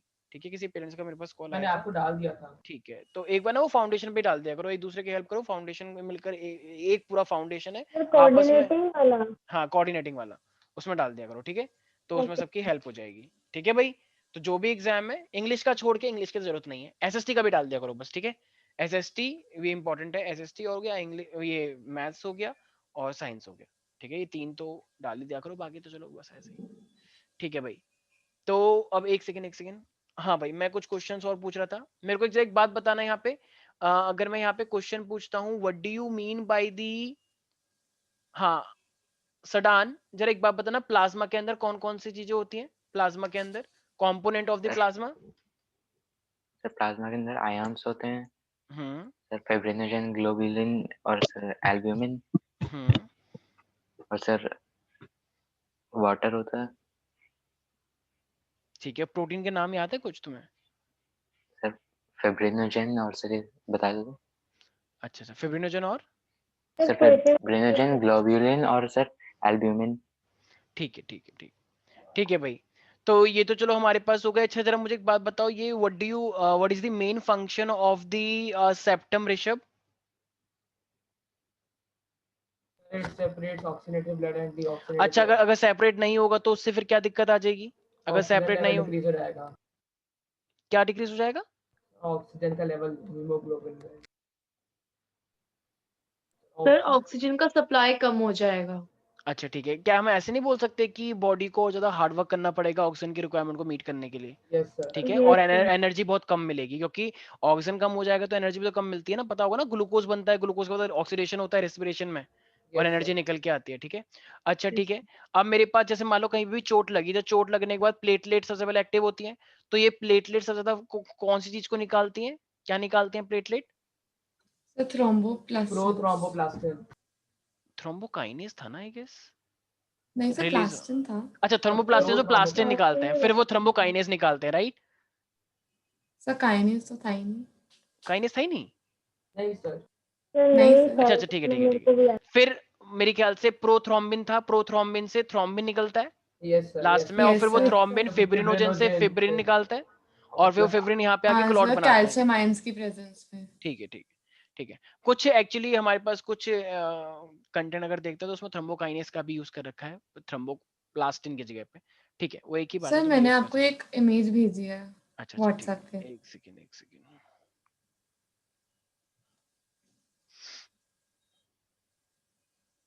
अच्छा एक सेकेंड, और यूजेस सबने कर लिए मिरर के, यस कनकेव और सर। कन्वेक्स मिरर के एक एक यूज कर लेना, क्योंकि कभी कभी वो तुमको ना लेंस नहीं बताता, वो तुम्हें यूज के अकॉर्डिंग ऐसे चला के दिखा देगा।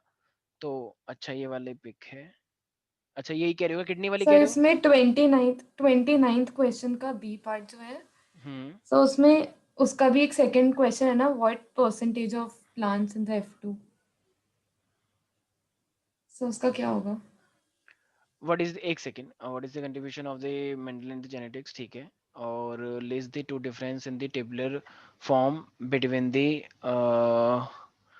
ठीक है, what is the percentage of the plant in the F2 generation progeny were found in the Mendel's cross between the round sir and मेरे the को समझ wrinkle। नहीं आया एग्जैक्ट कि कौन सी क्या बतानी क्या है इसमें परसेंटेज। अच्छा एक सेकेंड, देखो ये हमारे पास जो ये बेसिकली रिंकल की बात कर रहा है, तो ये डाइहाइब्रिड क्रॉस की बात कर रहा होगा, राइट? तो अब हमें F2 जनरेशन के प्रोजेनी बताना है, कि परसेंटेज बताना है, वो भी were सर मैंने found मैम in से the पूछा कि तो रेशियो तो नहीं बताना, मैम ने कहा नहीं परसेंटेज बतानी है, तो समझ नहीं आया करना क्या है। सर आई थिंक तो मोनो हाइब्रिड है।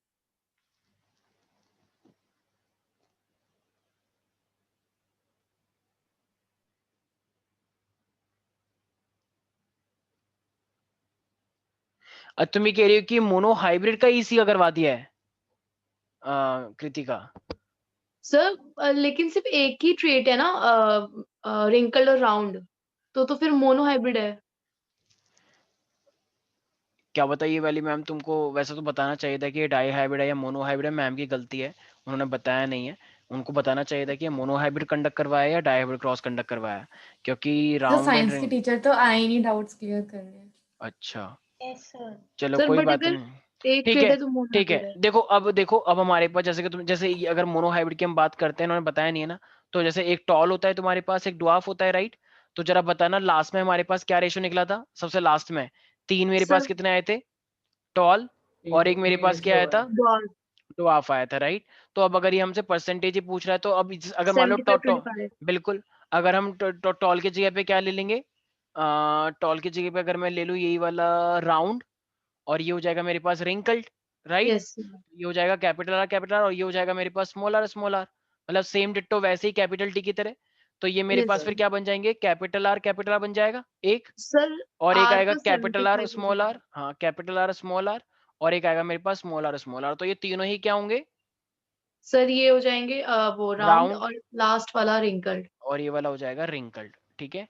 तो ये मेरे पास राउंड है, तो इसका मतलब ये है पूरा पूरा 75%, और और वो ये मेरे पास 25। 25%, ठीक है? तो 3:1, और यू कैन से 75 अगर ये मोनो हाइब्रिड है तो, ठीक है? वैसे तो उन्होंने लिखा नहीं है, तो ये इसका मोनो हाइब्रिड करवाने के लिए बोल रहा है, ठीक है? अब मान लो अगर यही डाई हाइब्रिड होता तो सर अब डाई भाई, हाइब्रिड में F2 जनरेशन। हाँ F2 जनरेशन मुझे बताओ, ये भी पूरा राउंड होता है, ठीक है? और इनमें से ये वाला भी एक राउंड होता है, वो लास्ट वाला चेंज हो जाता है ना, तो राउंड ये भी एंड राउंड, यस और सर। ये वाला क्या होता है मेरे पास, ये भी क्या होता है मेरे रिंकल पास, येलो। रिंकल्ड, और ये वाला भी रिंकल्ड होता है। तो ये दो राउंड होते हैं और ये दो रिंकल्ड होते हैं, तो फिर अब मेरे पास परसेंटेज क्या बन जाना चाहिए? तो एक तो बन जाएगा मेरे पास 12, और एक मेरे पास जाएगा 6, तो इसकी परसेंटेज कैसे बन जाएगी? सर वो तो 4 होगा। कैसे? तो 3+1 होता है ना। ओ सॉरी सॉरी सॉरी यार, मेरी गलती हो गई। Oh sorry sorry sorry sorry, my bad. हाँ भाई हाँ, ठीक है। तो तो 75 और 25 ही रहेगा। हाँ, तो अभी भी यही आ रहा है क्या? एक सेकेंड, ये हो जाएगा 6, और ये हो जाएगा 2, और ये हो जाएगा 3, और ये हो जाएगा 1, ठीक है भाई, दोनों ही सही है फिर तो। ठीक है, तो एक तरह से दोनों ही हमारे पास हो जाएगा 3:1, तो इसका मतलब वही है 75 रेशो। सर अच्छा है मैंने वही लिखा है। ठीक है, तो दोनों का ही सेम है, ठीक है? दोनों में से कोई सा भी कर लो, तो रेशियो तुम्हारा सेम ही आएगा, 75:25 रेशियो, और सेम जैसे वहां पर आ रहा है, ठीक है भाई? तो यस यस रिंकल्ड सर। और सो इसका एक बार पूछा था। 28 का फर्स्ट भी आप देख लें। 28 का फर्स्ट में देख लेता हूँ। सर 23rd भी। हाँ वैसे तो उसने मुझे एक ही वो भेजा है। Given below the figure, an organ associated with the human study the same and the answer the following questions that follows. Name all the organ system shown completely or even partially. तो completely तो एस्किलेटरी system हो गया, और ये जो partially की बात कर रहा है, मुझे जरा एक बात बताना, इसमें अगर रीनल आर्टरी और रीनल वेन यूज होता है तो ये आर्टरी और वेन किसका पार्ट होता है?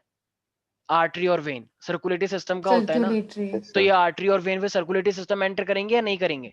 तो हो तो करेंगे गया, तो यहाँ से तो कोई दिक्कत ही नहीं थी, फिर रेस्पिरेशन का यहाँ से कोई रिलेशन नहीं है, यस क्योंकि वो तो ऑक्सीजन और न्यूट्रिशन का भी कोई रिलेशन नहीं है। न्यूट्रिशन का वैसे बोल सकते हैं नाइट्रोजन वेस्ट, नहीं लेंगे, इतना नहीं देखा जाता है, वो तो खाने के ऊपर हो गया ना। ऐसे तो सारे सिस्टम आपस में वेल एसोसिएटेड है, लेकिन रेनल आर्टरी और रेनल वेन तो नाम से पता लग रहा है, ठीक है, तो सर्कुलेटरी हो जाएगा। Name the structure and functional unit of the, ठीक है, तो नेफ्रॉन हुई, तो कर ही लोगे आई गेस, ठीक है। यस सर, हो गया था। हाँ, कौन सा Yes. क्वेश्चन बोली थी हर्षिता? सर इसमें ना दिया हुआ था कि magnification of a mirror m+6। Sir तो पहले क्या था, मिरर पूछा था and where the object will be placed था, और explain the use of its medical purpose था। सर तो डेंटिस्ट का ही होगा ना मिरर वो। एक बार भेजना क्वेश्चन। सर अगर m+6 है, इसका मतलब कि इमेज एक वर्चुअल सेकंड, इरेक्ट है ना? कृतिका तुम सीएम स्कूल में हो क्या? Yes sir. अच्छा, हाँ बोलो आप। सर अगर m+6 है, इसका मतलब इमेज वर्चुअल और इरेक्ट हुई ना, हाँ बिल्कुल, प्लस में है तो और ठीक है। एनलार्ज्ड हुआ, बिकॉज बिल्कुल 6 मैग्निफिकेशन बहुत 1 ज्यादा से है, बढ़ बहुत ज्यादा है, हाँ ठीक है, ठीक ओके। है। तो जब भी वैल्यू पॉजिटिव होती है तो इसका मतलब वर्चुअल है, वो एकदम वर्चुअल बनेगी, और अगर वैल्यू 1 से इतना टाइम ज्यादा होगा, 6 टाइम ज्यादा हो गई है, तो ये वाला बहुत ही ज्यादा बड़ा हो गया, ठीक है। एनलार्ज्ड। आगे क्वेश्चन भेज देना। बाकी किसी को और देखो, आई गेस तुम लोगों ने, मैंने कुछ बोला था कि एग्जाम्पलर के क्वेश्चन करने के लिए बोले थे, तो मैंने बुक ही खरीद ली। बुक खरीद लिया, ठीक है, नहीं तो वैसे ऑनलाइन भी मिल मेरी बुक कल आएगी, कल ठीक है, करूंगी। यस ठीक सर, है, ऑनलाइन मिल जाती है। ऑनलाइन है तो ऑनलाइन कर लेना एग्जाम्पल, ठीक है, मतलब वैसे तो बोर्ड क्लास है तो मंगा लोगे तो ठीक है, नहीं तो कोई बात नहीं, ऑनलाइन अगर कर सकते तो ऑनलाइन भी कर लेना, कोई दिक्कत नहीं है उससे, ठीक है। मेन लेकिन एनसीईआरटी है, उसके बाद फिर एग्जाम्पलर है। ऑल्दो कुछ टीचर्स का ऐसा कहना होता है कि एनसीईआरटी तो हर कोई करता है, तो अगर पेपर आएगा तो वो एग्जाम्पलर से बनेगा। अलग अलग टीचरों की अलग अलग गैसिंग होती है, ठीक है, तो इसीलिए थोड़ा सा लेके चलना है। तो एक second, just give me 1 minute, तो एक सेकेंड। लाइव प्रोसेस तो यार मेरे ख्याल से मैंने, मतलब ऐसा हो गया होगा तुम लोगों के, बे यार बहुत हो गया, अब नहीं पढ़ेंगे, बाकी स्टिल। सर एक डाउट था, पेपर में क्वेश्चन आया था कि जो इलियम होता है उसके अंदर फैट डाइजेशन होता है, तो उसके 2 रीजंस देने हैं, तो मैंने एक लैक्टिल्स का बता दिया और एक विलाई का, तो वो सही होगा? लैक्टिल्स का तो सही है, वेलाई का क्या बताया तुमने? सर मैंने बोल दिया कि विलाई लार्ज सरफेस एरिया देता है इसलिए, क्योंकि 2 वो देने थे पॉइंट्स। क्वेश्चन क्या था? नहीं, एलियम के अंदर होता है तो सीधे ही मतलब यही बोलते हैं ना कि ठीक है, बाइल जूस का एक्शन यूज होता है और उसके अंदर एंजाइम भी होता है जिसको हम लाइपेज बोलते हैं। तो because of the action of the bile juice and the lipases in the ilium, और एक है मेरे पास लैक्टिल्स वाला, वेलाई तो सिर्फ एब्जॉर्प्शन के लिए है। सर बाइल जूस तो ड्यूोडेनम वाले पार्ट में होता है। ड्यूडेनम में आएगा, लेकिन ड्यूडेनम के बाद भी तो इलियम में ही जाएगा ना, ओवरऑल होगा तो तीनों ड्यूडेनम, जेजुनम, इलियम तीनों के अंदर ही उसका फंक्शन है ना। आई नो कि वो ड्यूडेनम में एंटर करता है तो इमल्सिफिकेशन करवाता है, लेकिन एक्शन तो पूरे through out the small intestine रहेगा ना। ड्यूडेनम, जेजुनम, इलियम के बाद स्टार्ट होता है ना वो एब्जॉर्प्शन वाला पोर्शन। तो ये Yes, क्वेश्चन sir. पहले भी आया था, स्मॉल इंटेस्टाइन के तीनों पार्ट यूजफुल हैं, उसके बाद वो होगा, ठीक है। तो वेलाई का तो एब्जॉर्प्शन का यूज है, ऐसा कुछ नहीं, ठीक है भाई। लैक्टिल्स का क्या वो था क्वेश्चन? लैक्टिल्स फैट को कॉम्प्लेक्स से बहुत स्मॉल बना रहा था ना, कॉम्प्लेक्स होता है, याद आया? यस तो सर। बहुत ही कॉम्प्लेक्स फैट जो होते हैं उसको वो स्मॉल में तोड़ सर देता है। लैक्टोज में कन्वर्ट कर रहा था। क्या भाई, नहीं नहीं क्या सर, बोल रहे हो? नहीं, लैक्टोज कार्बोहाइड्रेट होता है, ठीक है, फैटी एसिड एंड ग्लिसरॉल बोलो, ठीक है। अच्छा भाई, वैसे तो चलो टाइम हो गया है, लेकिन बाकी नेक्स्ट क्लास, मतलब नेक्स्ट क्लास में सारे बच्चे ध्यान रखना, अभी तुम्हारे पास 2 क्लासेस और हैं इसके लिए। तो फर्स्ट चैप्टर से भी मैं नेक्स्ट क्लास के अंदर सब बच्चों से बोल रहा हूँ, ये न्यूट्रिशन नहीं, पूरा लाइफ प्रोसेस पूरा थ्रू आउट पढ़ के आओ। न्यूमेरिकल्स की प्रैक्टिस तो कर ही लिया, फिर भी मैं 2 न्यूमेरिकल्स यहाँ पे अपलोड करूंगा और तुम लोगों को वो सॉल्व करना है, ठीक है। तो मोस्टली सर लेंस। पर एक चीज पूछनी है, हाँ हाँ बाइल हाँ, जूस जो है वो तो डाइजेशन में हेल्प करेगा ना फैट की।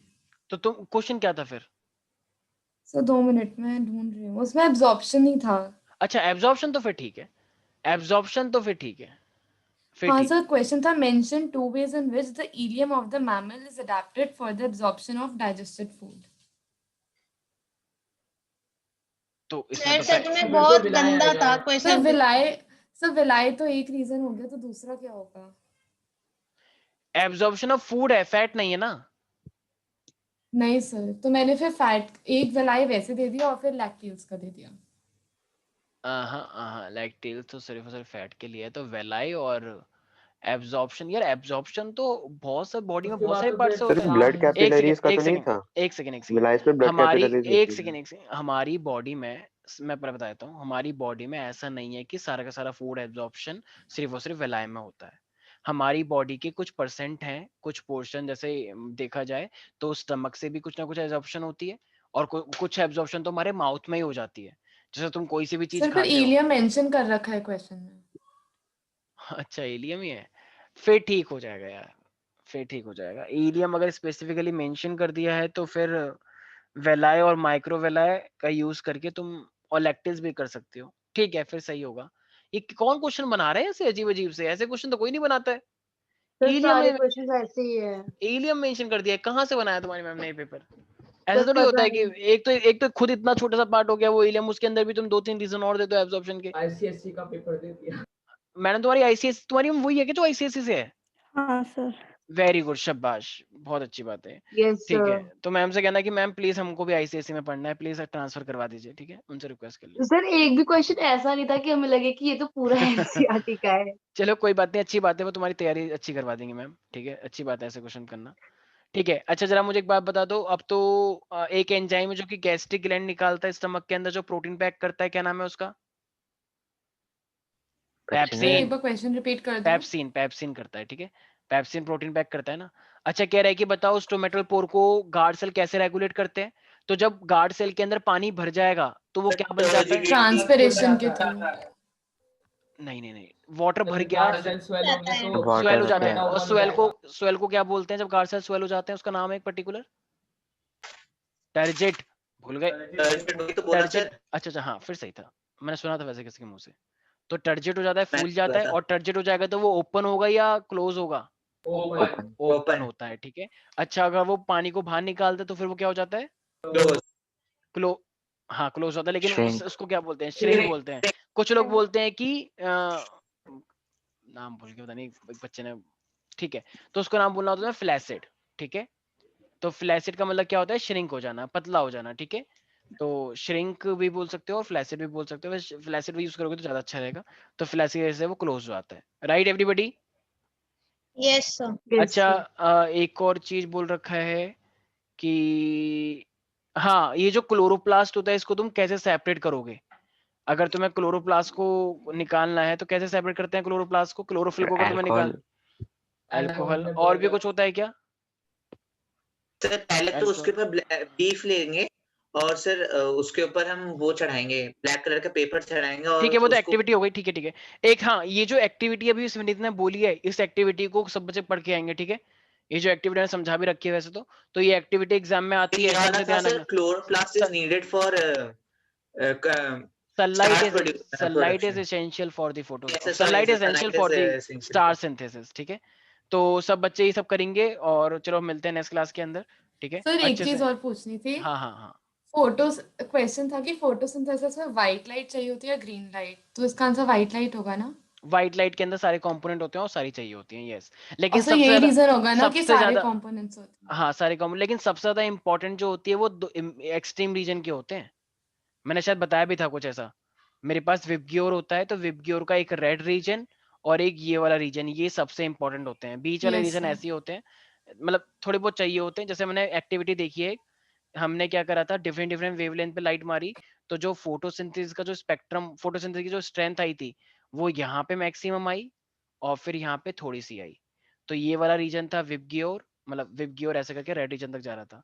तो इसका मतलब एक्सट्रीम जो एंड है ये यहाँ पे मैक्सिमम फोटोसिंथेसिस आई और बीच वालों पे कम आई थी। तो मतलब कौन से रीजन पे सबसे कम आ रही है फिर एक तरह से देखा जाए तो व्हाइट के अंदर भी, क्योंकि ये पूरा व्हाइट है, तो काइंड ऑफ बोल सकते हैं ये ग्रीन येलो ऑरेंज टाइप का सा यहाँ पे कम आ रहा है, और ये ब्लू सर रीजन पर पे इसका रीजन क्या होगा कि ग्रीन नहीं होगी? रीजन नहीं है इसका, ये एक्सपेरिमेंट है, देखा गया है इनकी सर क्वेश्चन में था रीजन भी देना है। क्या क्वेश्चन क्या था तुम्हारा, एक बार क्वेश्चन बोलना सर तुम्हारा जो फोटोसिंथेसिस वाला जो एक्सपेरिमेंट होता है उसके अंदर व्हाइट लाइट यूज करना, अगर हमें एक्सपेरिमेंट करना है तो हम व्हाइट लाइट यूज करेंगे, ग्रीन लाइट यूज करेंगे, और अगर जो भी लाइट करेंगे वो क्यों करेंगे? हाँ तो ये तो सामने ही बात है ना कि ग्रीन का तो ऑलरेडी कम होता ही है, ग्रीन के अंदर सिर्फ एक ही है, तो एक कंपोनेंट हो गया, और एक व्हाइट लाइट है जिसके पास 7 कंपोनेंट है, तो ये तो अपने आप में ही सेल्फ एक्सप्लेनेटरी है। एक जगह पे एक ही कंपोनेंट है तो वो तो ऑलरेडी कम है ही, और एक जगह पे व्हाइट लाइट है, व्हाइट लाइट में 7 कंपोनेंट है। तो मैंने रीजन लिख दिया कि white light composes of all the 7 colours and that is why ठीक है, वी विल यूज सही माना जा सकता है, सही माना जा सकता है, ठीक है भाई, rest of the portion we will discuss in next class. Okay.